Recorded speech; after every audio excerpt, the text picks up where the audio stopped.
அனைவருக்கும் வணக்கம். இன்னைக்கு இருக்க அரசியல் கட்டம் பார்த்தீங்கன்னா, பரபரப்பாவும், விறுவிறுப்பாவும், பதட்டமாவும் இருக்கு. அரசியல்ல என்ன நடக்க போகுதுன்னு இன்னும் யாராலயும் கணிக்கவே முடியல. விஜய் சிஎம் ஆவாரா? மாட்டாரா? திமுக, அதிமுக கூட்டணி சேர்ந்து ஆட்சி அமைக்குமா? அப்படிங்கிறது பெரும் விவாதமே ஓடிட்டு இருக்கு. டிவிகே தொண்டர்கள்லாம் பல இடத்துல போராட்டமே பண்ணிட்டு இருக்கிறாங்க. விஜய் ஆட்சி அமைக்கிறதுக்காக. என்ன நடக்க போகுதுன்னு ஒண்ணும் புரியல. இப்ப இந்த விஜய் ஆட்சி அமைக்கிறதுக்கு பார்த்தீங்கன்னா, 118 எம்எல்ஏ தேவைப்படுது. இப்ப விஜய் கிட்ட இருக்கிறது 108 எம்எல்ஏ.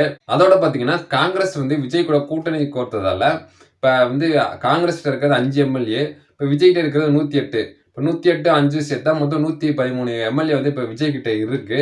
இன்னும் 6 எம்எல்ஏ தேவைப்படுது. விஜய் விசிக, கம்யூனிஸ்ட் கட்சி போன்ற கட்சிகள்ட்ட ஆதரவு கேட்டிருக்காங்க. எங்களுக்கு ஆதரவு அளிங்க, ஆட்சி அமைக்கிறதுக்கு ஆதரவு குடுங்கன்னு சொல்லி விஜய் கேட்டிருக்காரு. ஆதரவு குடுப்பாங்களா, மாட்டாங்களான்னு பொறுத்திருந்து தான் பார்க்கணும். என்ன நடக்க போகுதுன்னு ஒண்ணும் புரியல.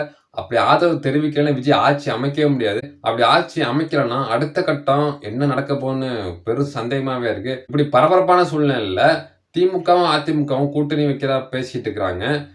அது செய்தி மூலங்கள்லாம் கிடைச்சதே ஒழிய, உண்மையா என்னன்னு தெரியல. இப்படி பதட்டமான சூழ்நிலையில எடப்பாடி அவர்கள் ஜெயிச்ச எம்எல்ஏக்கள்லாம் புதுச்சேரியில தங்க வச்சிருக்காரு. அந்த புதுச்சேரியில இருந்து அந்த எம்எல்ஏக்கள்லாம் இப்ப சென்னை வர்றதுக்கு ஏற்பாடு பண்ணியிருக்காரு. இன்னைக்கு சாயந்தரத்துக்குள்ள வர்றதுக்கான ஏற்பாடுகள்லாம் பண்ணிட்டாங்களாமா. இது எதற்காக சென்னை வர வைக்கப்படுறாங்கன்னு ஒண்ணும் தெரியல.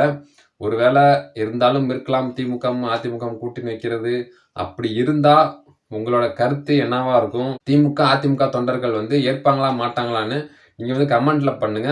அதுவும் இல்லாம உங்களோட பொதுவான கருத்த நீங்க கமெண்ட்ல பண்ணுங்க. விஜய் ஆட்சி அமைப்பாரா? மாட்டாரா? திமுக, அதிமுக கூட்டணி வச்சா என்ன ஆகும்னு சொல்லி உங்க கமெண்ட்ட மறக்காம கீழ கமெண்ட் பண்ணுங்க. ஓகே காய்ஸ், மீண்டும் ஒரு வீடியோவில் சந்திப்போம். பாய்.